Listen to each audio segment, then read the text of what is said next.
So the blankie, she stole it from our dog when she was about 1.5, and this became her companion forever. It just was in every picture that you ever see of Abigail, this blanket is in there somewhere. She would rub it on her face, and so sometimes I'll get it and rub it on my face. It's not her, but that's all I got.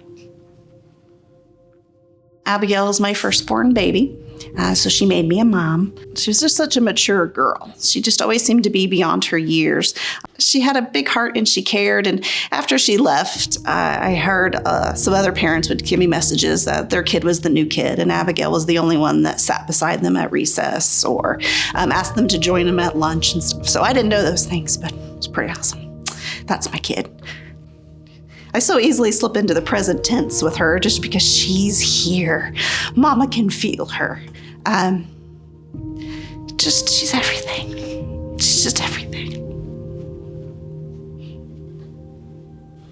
To say it changed me is not accurate. Got destroyed. So whoever Amy was before, she's not there anymore. This is a different person. You completely get broken to nothing. To a cellular level, everything changes. And then you just create a new life. We used to say that, you don't have a choice. But then after learning more about grief and about the way other parents handle child loss, there was a choice, and some people choose to not. But we have Claire. And Clara was 7 when Abigail died, and I thought she has no chance if she doesn't have healthy parents. So her parents had to get better in order for her to be okay. And so it was just it was grit. It was just dig deep, and we will get through this. I couldn't dress myself. I made a list that said, get up, brush teeth, wash face, and I would mark it off because I couldn't be. I couldn't be. So I got a message from a coworker that said, call lost and found, and they sent the number. And the only reason I called is because all I had to do was tap it. And I would come in and I would see some of these moms giggle. And I thought, if they can giggle, I just need to keep coming and maybe I'll get to giggle again. There was one mom that said one time that she felt giddy that day. And I remember thinking, I want to be giddy. When I sit with another mama that is in those first weeks, months, I can feel them. And I hope that they can feel me sending them hope. But sometimes you just don't say anything, you just sit. Probably the best thing that someone did for us is they made sure that Claire had a fun day. There's so much that a 7-year-old can be around very, very distraught parents. But when I would get a message that just said, we're picking Claire up at 9 o'clock and going to Silver Dollar City, I knew that that kid was okay and having a fun day. And that gave me a spark. When you're really, really broken, you don't have the thought process to be able to tell someone a task that needs to be done. So if you're a doer, do. Show up and mow the yard, take the trash out. If you're a doer, then do things. And if you're a feeler, you feel it with them. And that's just showing up and just being present with them. Hope used to be a nasty word, and I hated that word because there was no hope for hope. It was just bad. Everything was just wrong and bad. And how in the world could there be any type of forward movement when your baby's gone? But a lot of it's just getting that support from a lot of people and just making that decision that you have to be okay. And you've got a husband and you've got another little girl and hope. So we're going to be okay. So we're going to be okay.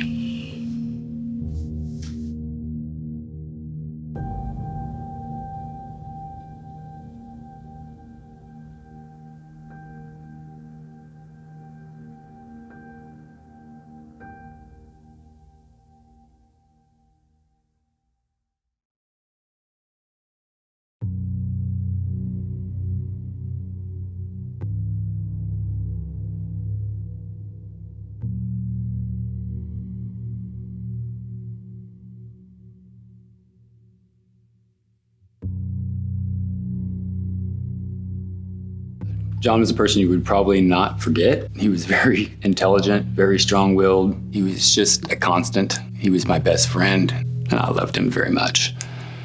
They found a huge mass in his chest, and so they did heavy chemo. He got through the chemo. The following year, we were planning our wedding, and he was supposed to be going in for another biopsy, and instead he didn't want to focus on that. He wanted to focus on the wedding and being happy. And, we just took too much time to go back to the doctor. I had to look him in the eye and tell him that the chemo wasn't working. And he literally passed away as I was whispering in his ear. I laid my head on his chest and he was gone. I thought I had it together. I thought I had it all figured out. It tore me down. It took everything I had just to get out of bed and open my eyes every morning. I couldn't start my van to go to work, and I picked up my phone, I called Lost and Found, and they made me an appointment. It was the best thing I'd done for myself, believe me, because I was lost. They gave me hope. I walked in as the only gay man in the room, and I was accepted with open arms. And no one was shocked or gave me any big gasps of shock whenever I said, "My husband, John." Everything you're feeling is valid. Every emotion, every tear, every scream, every temper tantrum, it's all warranted, and it's okay. You're not crazy. You're just lost. Or you're hurting. There is another side to it, but you gotta lean into it. You can't avoid it. You can't act like it didn't happen and run from it. You have to face it. You're alone. I was alone for the first time in my life after years. And I still struggle with the silence. It's deafening, but I've gotten used to it. I've learned to cope with it. I've learned tools from the people I've met at Lost and Found in my group. Each person brought something to the table, and I always walked away with something I could use to get better. I'm going to leave myself open for new experiences, and I have to do it alone now. So I'm trying to judge my life and base my life on what's going to make me happy and what am I not going to regret. I'm not going to regret spending time with my family and my children. I will not regret being away from my shop to experience that with them. What's more important? Money or family? Or happiness? When I hear the word hope, I think don't give up, because there is a brighter side. People come from the deepest of despairs and can come out the other side as long as they don't give up. I've thought of my family and my children and the others before me that have fought the fight, and they're still here. It can be you too. You can do it. Just hang in. Don't give up.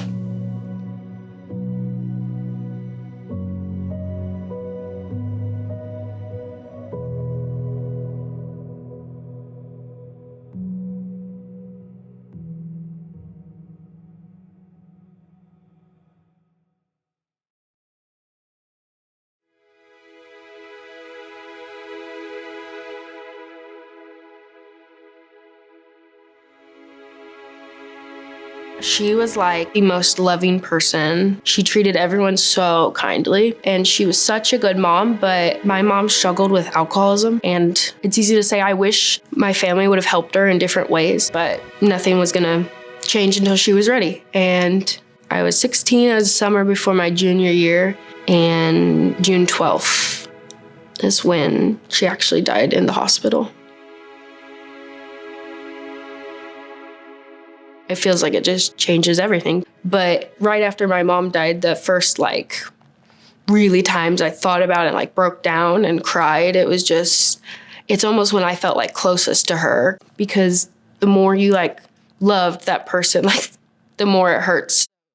Initially, I was so scared to talk about it, because that's what we do. When we're scared of something, we don't talk about it, then we don't have to deal with it. But when I talked about it to other people, and then it's crazy, like immediately you find other people that lost parents. I shouldn't be, but every time I'm surprised that like someone has gone through like the exact same thing I have. Like the only thing we can do as humans is just like realize that we have to share the experience, because we all will experience it and do. It's really easy for us to like always want to offer like solutions. And I think it's our instinct. I think there are times for it, but with grief, it's something so like incomprehensible. It's so painful to every person that I think all you can do is just be with someone and just offer a level of whatever level of understanding you have, and not necessarily offering solutions, because there really isn't one, just time. Hope. I think I struggled finding it for a long time, because it was really scary to look far into my future, especially when it's through the lens of like all these things that are going to happen, like my wedding and my graduation, and like it could be so many things are going to happen like without someone, like without my mom. If I know that I'm always going to be bringing people like into my life who have the same experiences and just who love me and I love them, it's like, I think that's the only thing we can do. So looking into the future more with that lens gives me hope about like grief and the grief I will experience. Okay, it's hard because I remember describing before I lost my mom, because I thought about death, like I really thought about grief a lot. And I remember thinking that the worst part about it would be that once they're gone, that you can't say any more words. Like you'll never be able to share, because words is how we communicate as like humans, and it's how we love. I want to tell her everything because I love her so much. And I want to tell her everything. I know exactly how she would respond because she loved me so much. And she was like my number one cheerleader. And she was kind of like that for everyone, which what made her really awesome. I think I'd want to tell her like everything, but I wouldn't be able to stop talking. So I think I would have to stop myself and just say, I love you so much and I miss you so much. And there's so much I have to tell you, but I can't. I think that'd be it.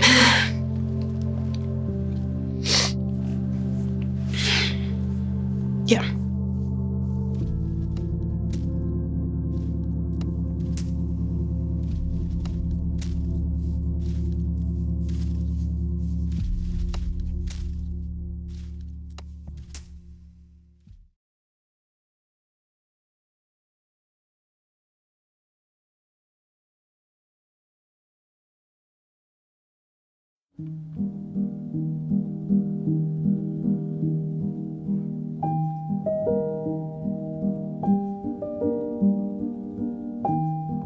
One of my favorite things about Darby is how kind and caring she is.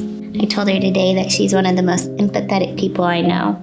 She loves to help people. She loves to make people feel better. And Darby's daddy passed away recently.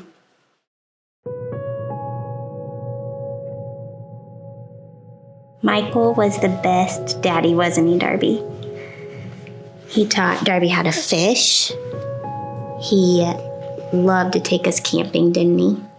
And we jumped off bridges together at the river, and we jumped off rocks.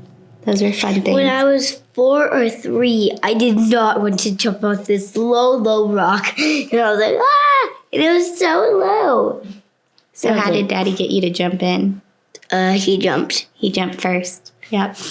Daddy, or Michael, his brain got sick, and he couldn't think clearly, and he accidentally hurt himself with a gun, right? And Daddy was super involved, so Now we have to have a new basketball coach, a new soccer coach. Mommy has to teach you all those things, don't I? And I have to be brave and adventurous like Daddy was. So that we can still jump off rocks and jump off bridges. I don't really want to jump off the bridges anymore. I'm tired of climbing. Yeah. Darby and I had just kind of started talking about death before Daddy died. And we talked about how grandmas and grandpas die. And Did you know the Queen of England died? that's right. And she was very old, right? You're not prepared when you're 6 for your daddy to die. And so at Lost and Found, Darby has met kids her age. Some of the kids at Lost and Found have lost a mommy or a daddy, just like Darby. Their stories make Darby sad, but she knows she's not alone when she's with them. I've heard that your group is a hugging group. No, it is not. We do not hug in it. Darby and I talk a lot about how it's okay to be sad. We will probably always be sad. We will always miss Daddy, always. But there are other things to be happy and joyful about. And we still have a life to live. We still have people to help, people to love on. We have a lot of joy ahead of us. Right, Darby? I wake up and I don't know which emotion I'm going to have that day. I don't know if I'm going to be angry or sad. I don't know if it's going to be a struggle to get out of bed. But when I wake up, I just live with that emotion that day. And it's okay that you have no energy for anything else. If you're mad, it's okay that you feel mad today. That's a reasonable emotion. I'm mad too. I'm mad that you're going through this. This isn't fair. I hate this word. People say it gets easier. It doesn't get easier. You just learn to live with it. And more joy comes being with other people that have gone through losses like we have, that are further along in their grief journey. That gives us hope. We just have hope in knowing that our life here is going on and that we have a lot to look forward to. But in the end, what we look forward to most is being with Daddy again. God promises to use everything for good, and it doesn't feel good right now. It feels unfair. But like I said, at Lost and Found, we've met people that are further along in their grief journey, and they give us hope. And God is using them to show us that we'll get through this, right?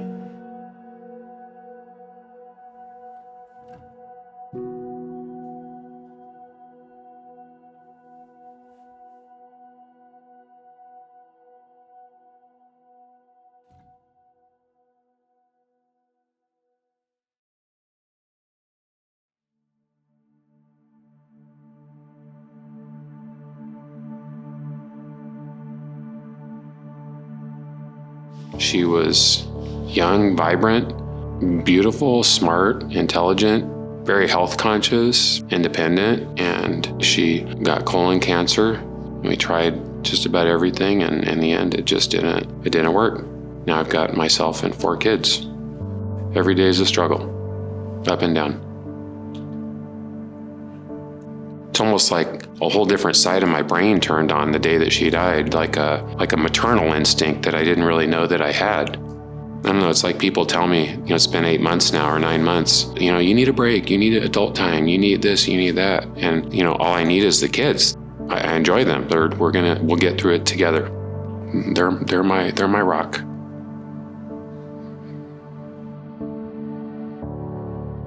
I had lived my whole life being really optimistic and just a really upbeat person.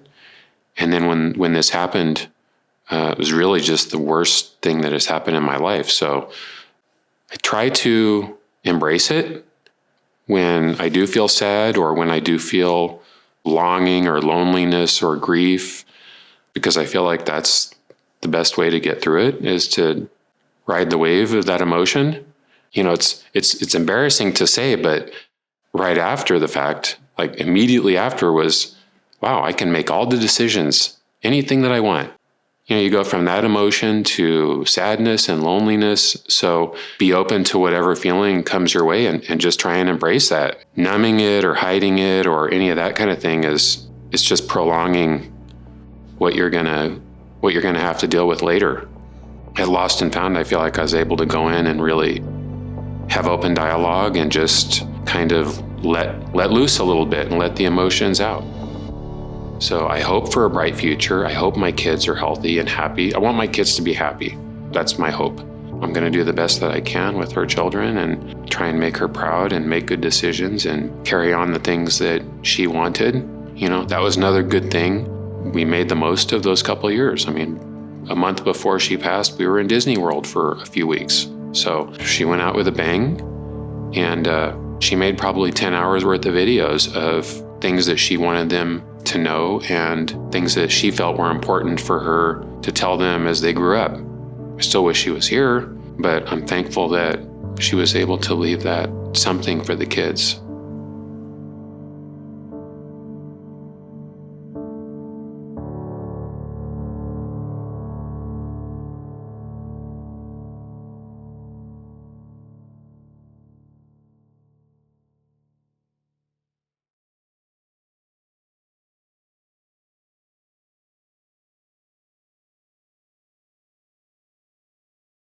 Can you tell us a little bit about your dad? First of all, he loved golf. He played it every day, and he actually set a timer on our TV downstairs so it would turn on at a certain time every single Sunday. He'd wake up from his nap, wake up and watch golf. One of my favorite things was probably that he loved his family over all of things. How did Lost change you? It's made me a lot more angry. I feel like the happiness inside me is like going away somehow.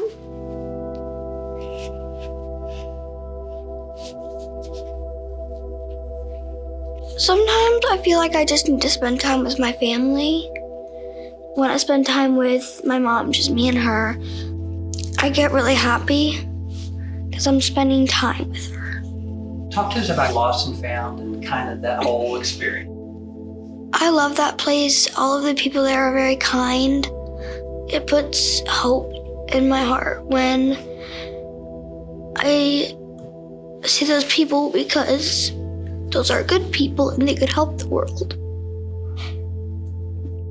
Hope for me, it comes from my mom, like I said, and hope is like a family thing. Like hope comes from a lot of people that my dad knew.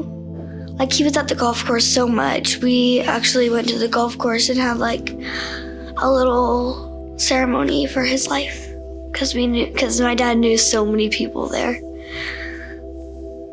That's awesome, and you're smiling about it. Yeah, and my sister Joelle actually now works at the golf course.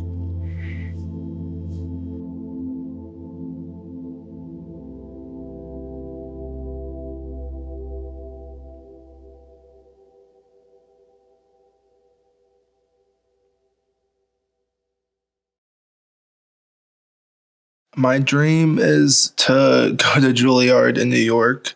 Music just means so much to me. It didn't matter how good or how bad I did at a band performance or a choir concert or anything. To him, he always told me, "You sounded amazing. You did so good." He wasn't perfect, but he was as perfect as he could be. And that's really, I think, what matters the most.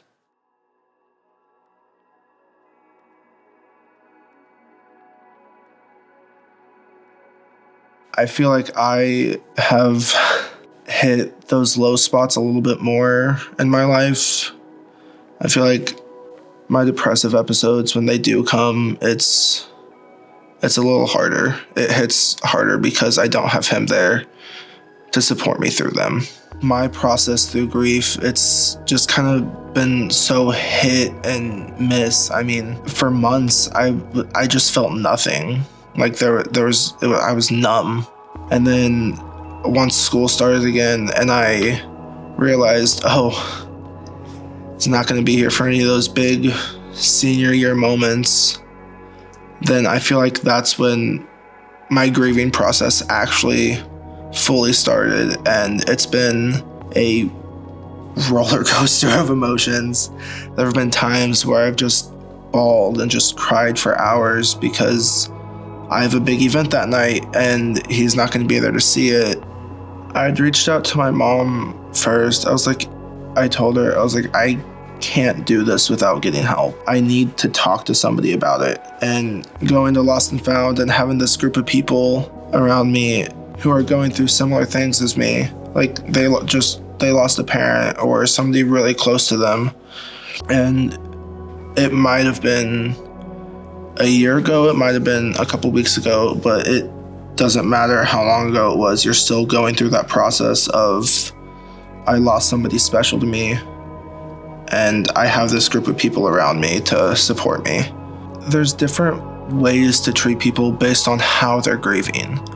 Like, not everybody grieves the same, so you can't just have this set of rules that you have for yourself of, okay, this person's grieving, I have to treat them this way. You have to change how you treat the people and like the steps you go through to support them based on the person and how they're grieving. Like for me, I made a lot of jokes, and my friends, I know they were uncomfortable. I know they didn't want to, but they sat there and they laughed with me whenever I did it. And that's how they supported me through it.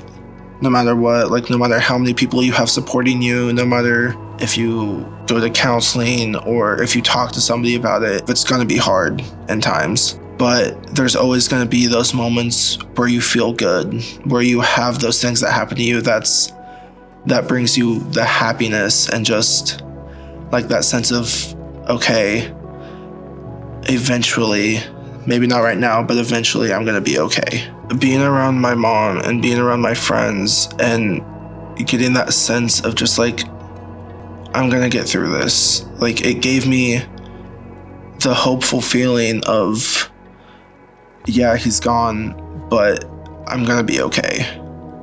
Like there's a light at the end of this tunnel. Like it's dark right now, but you're gonna be in the light soon.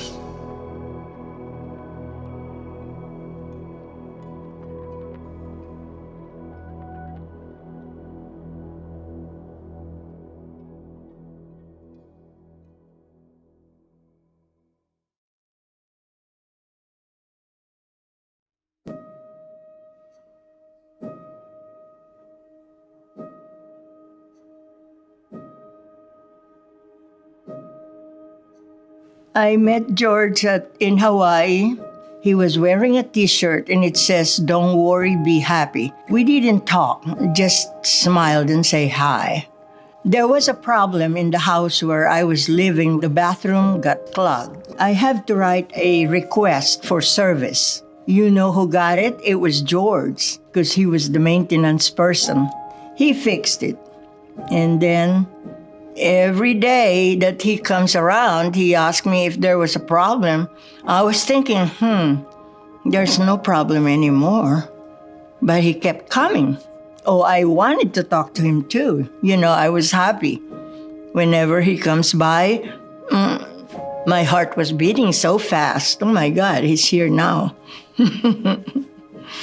And that started it. He said he was going to live over 100 years because his dad passed at 100 years and 39 days. So we were praying that he would be living for more years too. But then on March 4, he had chest pain. I called the ambulance and he went to ER. I was really heartbroken. I was distraught. My life ended when he passed. I wanted to be with him.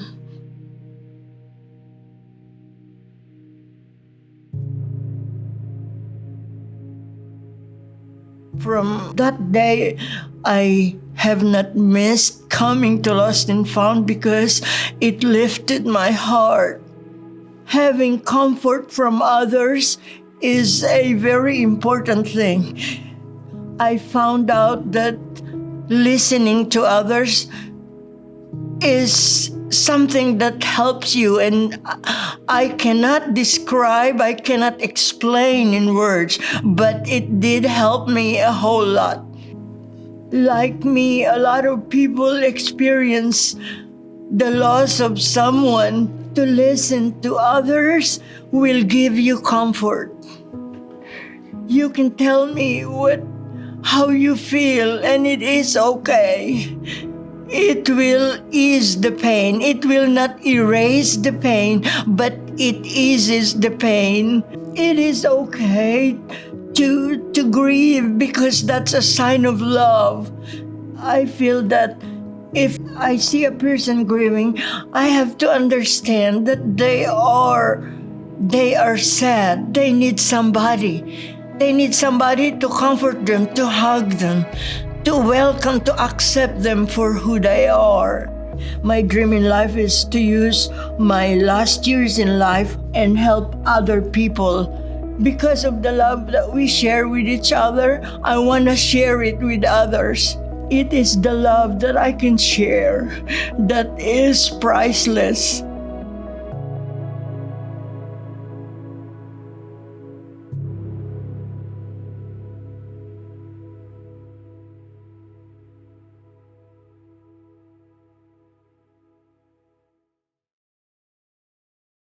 I think there's always the saying that any man can make a child, but it takes somebody special to be a father. And it confuses people sometimes because when I talk about him, I say my dad, and they say, well, wait, I thought you said that he was your stepdad. No, he was my dad.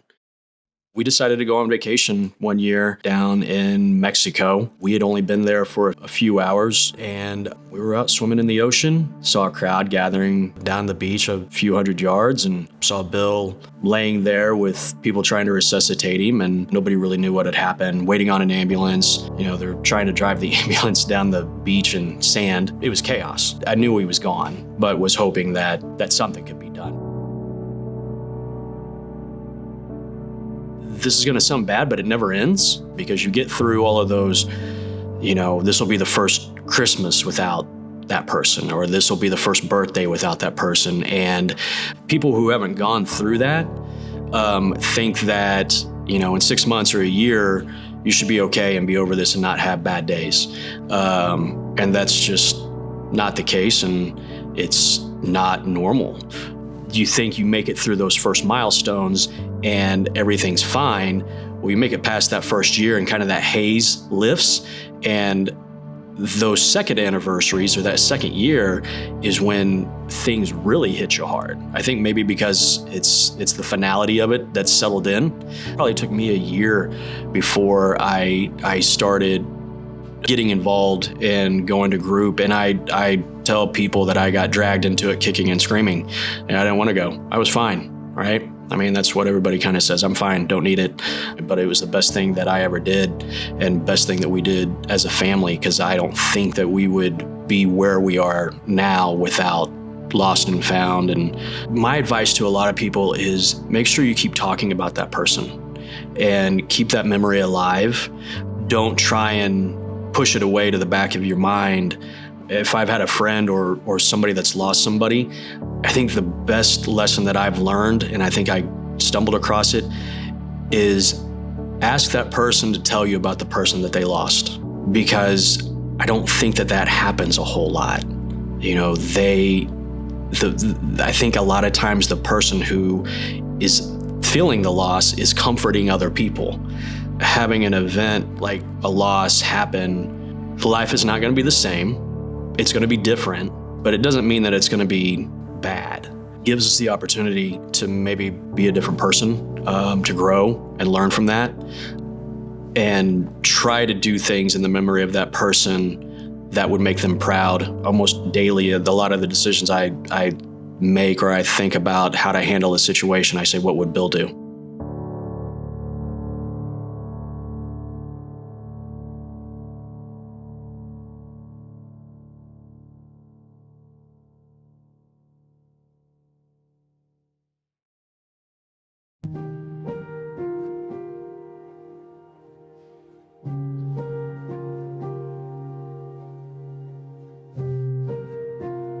when I think about my dad, I think about like the little things he did for me. It was very much not like he was gonna sit there and be like, I love you so much and you're the best thing that's ever happened to me. But he would very much show it through like acts of kindness and always making sure that I felt comfortable and that I didn't have to worry because he didn't want me to worry. He was the man that would drop me off at the door if it was raining or, hold the umbrella over my head. So it was like very much I never had to worry when I was with him. He was just very good at being a protector. It's hard when you have never lost anyone in your entire life and then the first person is your dad.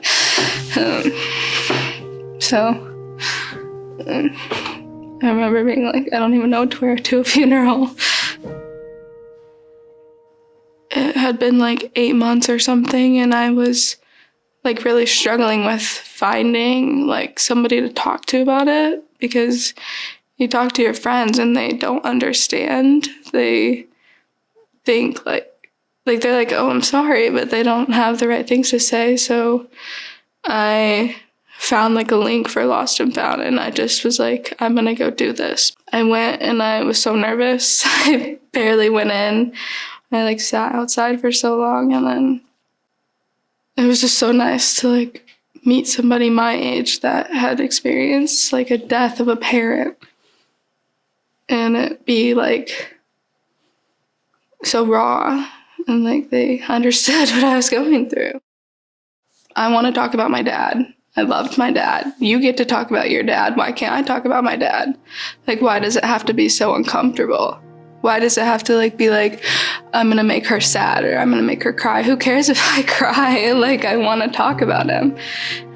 But I know that when I first lost somebody, I would have wanted somebody to sit there and be like, it's gonna be okay.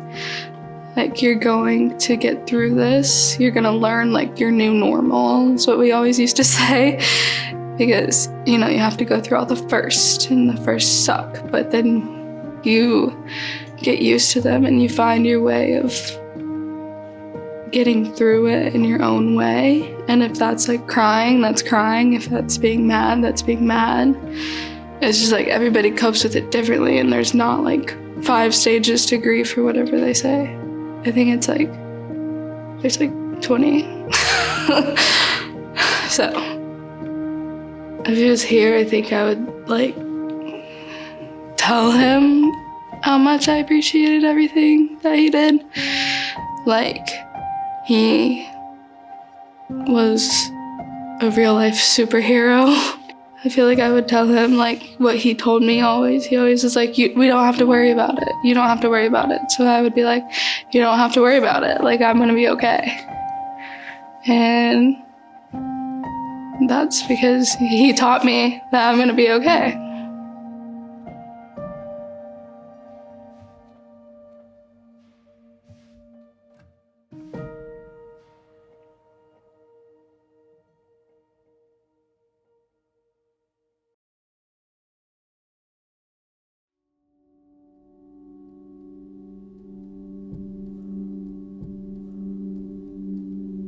I'm a wife, a therapist, a friend. I say I'm a mother of 4, but that's kind of hard for me because I have 3 living children and I don't have Charlie. He died on his 9-month birthday. He was perfectly healthy until he wasn't. I love him. I miss him.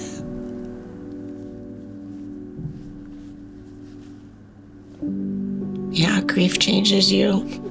Death changes you. Losing a child in particular. I'll never be the Melanie I was before. And that's okay. I'm learning to be who I am every day on this journey. I had my degree in counseling. You would have thought that I would have been able to think clearly enough that that's what we needed, but it was my husband who reached out to Lost and Found and decided we needed therapy, and I'm so grateful for that. because it saved my life. It taught me that I wasn't alone and what I was feeling was okay and it was normal in this journey. When everything was spiraling so out of control, it helped me understand that everything was going to be okay. I don't have to forget about him. I don't have to stop talking about him. That I get to carry him along this journey, even though he's not physically here on earth with me. And I feel so thankful to have been taught that. I feel fortunate enough to be able to work with people and help them, provide them hope that we can keep living a good, positive, happy life, but that it takes work, a lot of work. I wish people knew that people aren't broken, that it's okay to treat them normal, to show up for your people when they're in pain. Don't ask them what they need, just do it. Bring the meal, clean the house, take the kids. Don't ask, just do it. They need you. There are no words, you cannot fix it.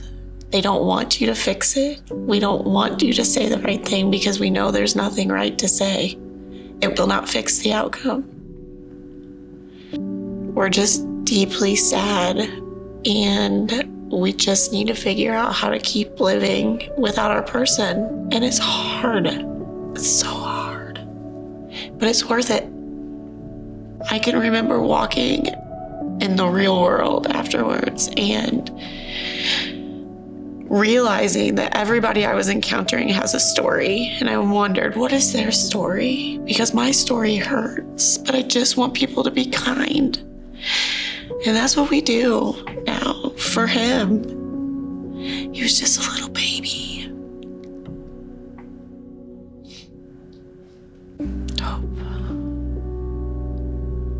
Hope for me is that day we'll meet again.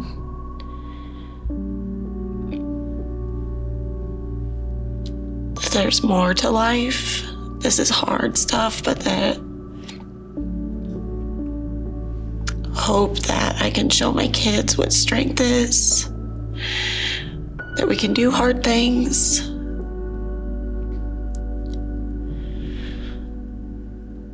Hope is beautiful.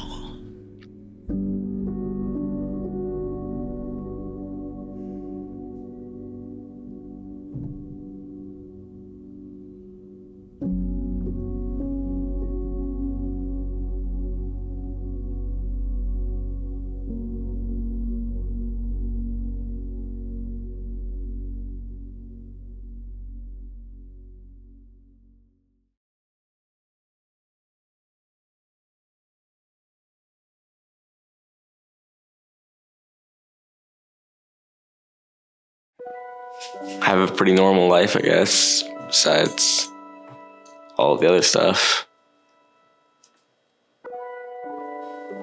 The other stuff is the passing of my dad and the passing of my grandma and great grandma.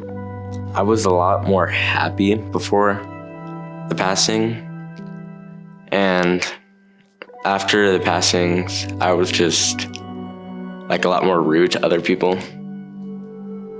And I treated them how I probably never would have treated them. It was just like really bad times after there. You know, we're all in dark times after passings.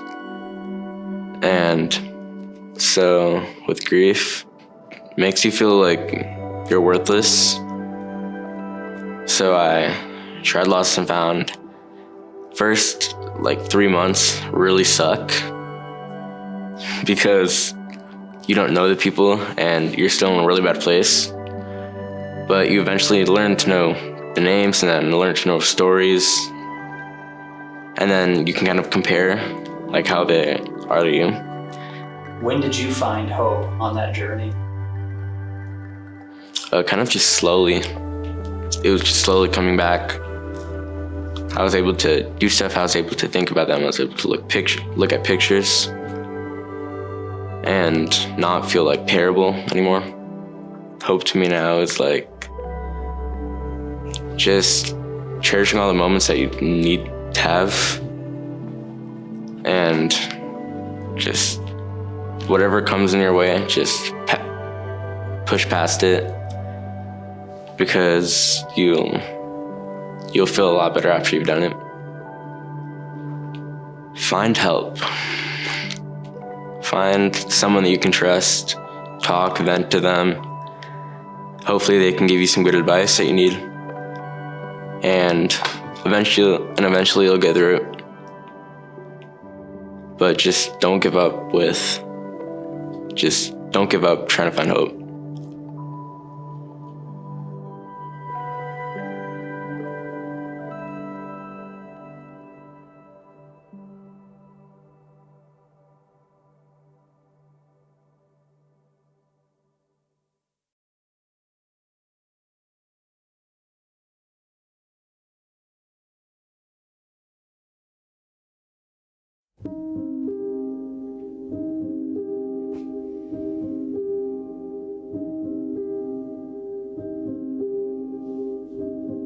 Well, my mom was sweet, loving, and like very particular. I'm basically just a little version of her because I look exactly like her. Sounds like you liked her a lot, Yeah, I did. but she's gone. Yeah. I pretty much don't want to talk about it. She lived at my house. So when she got sick, I was with her through all that. We went to chemo appointments together,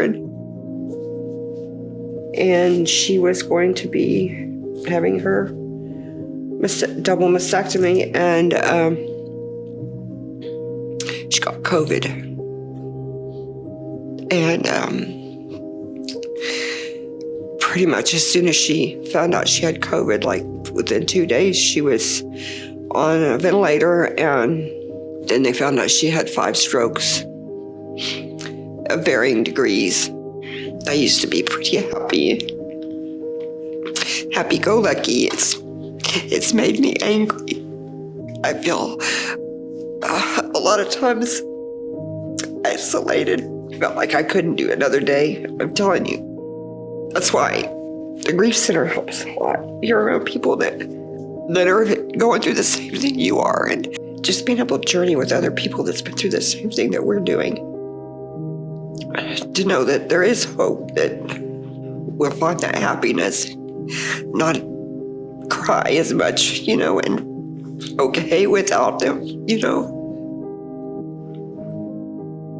After I go there and I talk with the other parents and everything, I find a lot of peace. Like, I leave there feeling good. Caleb leaves there feeling good. I see that in him. He doesn't want to leave there yet, and I really don't want to either yet. My hope for Caleb is that I can help him to be a not angry little boy, so he can find some happiness. My hope is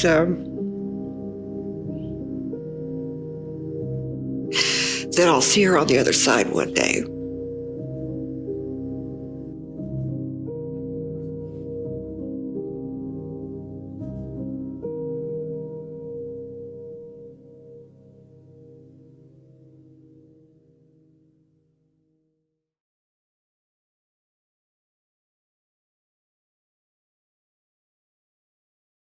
Alex was an amazing kid. I mean, he was my everything in life. He loved sports. I think he loved it a lot because he knew how much I loved sports, and he always wanted to make everybody around him happy, including me.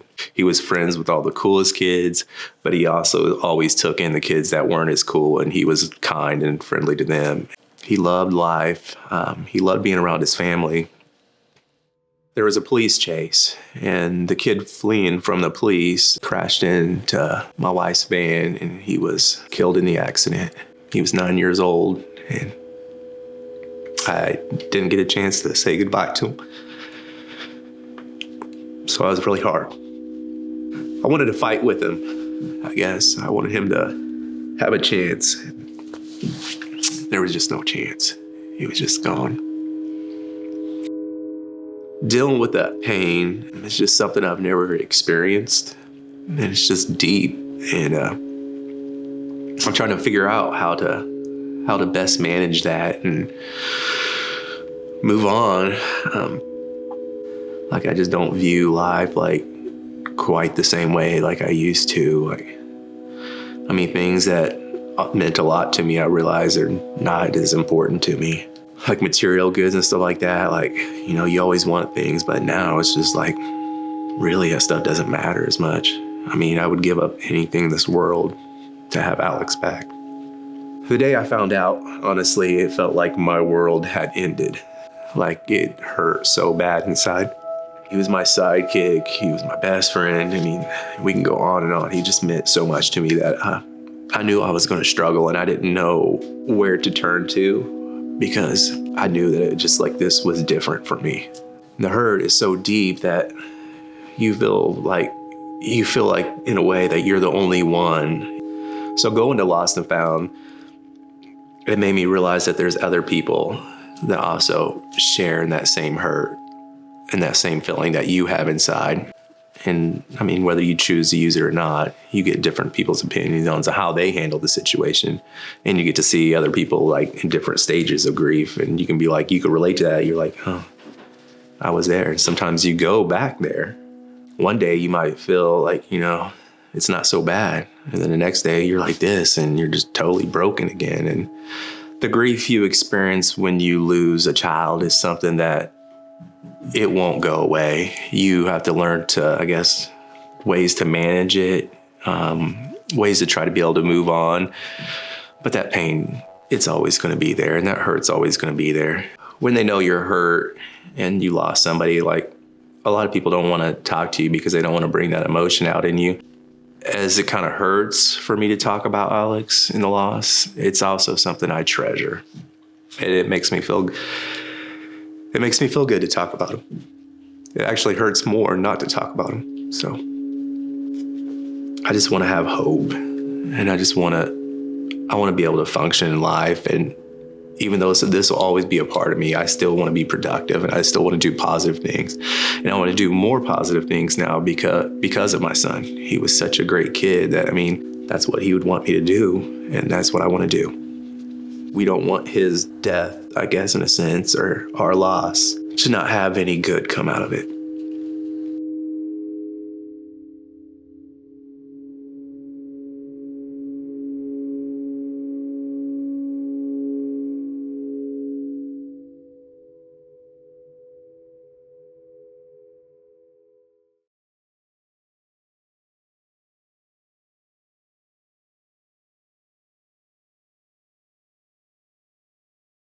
I really want to share my daughter's story, Mackenzie, and my grief journey. So about 2 years ago, there was an accident that my oldest, my firstborn, Mackenzie, grandma was watching them, and she accidentally got out of the backyard, and they had an underground pool, and she happened to fall into it. So she didn't make it. She was my baby. She made me a mom, my firstborn, my only daughter. Always brought me happiness. She was the sweetest little girl. I miss her every day. She's the smartest and most beautiful little girl that I've laid eyes on. I never understood what true unconditional love was until I literally saw her, and she melted my heart. And when I heard the news, it was the toughest. That day that we left the hospital, there was a lot of paperwork and everything, and a nurse came in and was like, this is a pamphlet of Lost and Found. And I think, a month passed or a couple months passed, and I was like, like, what is my life? Is this my life? And I was like, this is not me. I don't want to be living like this. You know, I already thought like I'm going to reach out to Lost and Found. And so I was like, you know what, let's just do this. Lost and Found made me realize that grief is normal and that we're in this together. We're going to walk this grief journey together, even though we have a different way of walking in the grief journey. Like Lost and Found said, the grief has no timelines, and it's absolutely true. It's not 6 months, it's not a year, it's not 2 years. Everybody deal with it differently, and everybody's, grief is different. And I'm still working on it, and it's not easy. I have a huge void in my heart that still is missing and can't ever be filled because she's not there. I'm still waiting for her to come out of her bedroom, and to see her. To lose a daughter is not a club that I want to be in, but I was able to share Mackenzie's story with everyone, and they were able to share it, and there was like no judgment. I know it's not normal anymore. It's like a new normal, but we shared that new normal together. So that really helped me with my grief journey. There's hope. It does get better. I am here today better than I was 2 years ago, 100%. Like I said, I'm still working through the grief, but the pain is a lot softer. Most people want to grow and get better. I just want to be where I was. So I feel that I have hope that it'll happen and I could be my normal self again. Hope means, it still gives me the strength to wake up each day, keep fighting, keep surviving, keep moving forward. I just know there's hope, and I will just keep pushing. A lot of people strive for success, money, fame. I don't need any of that. I'm living life to what makes me happy, and that's my family and traveling, and like I said, just do what makes us happy, making memories, because that stuff we can't take back.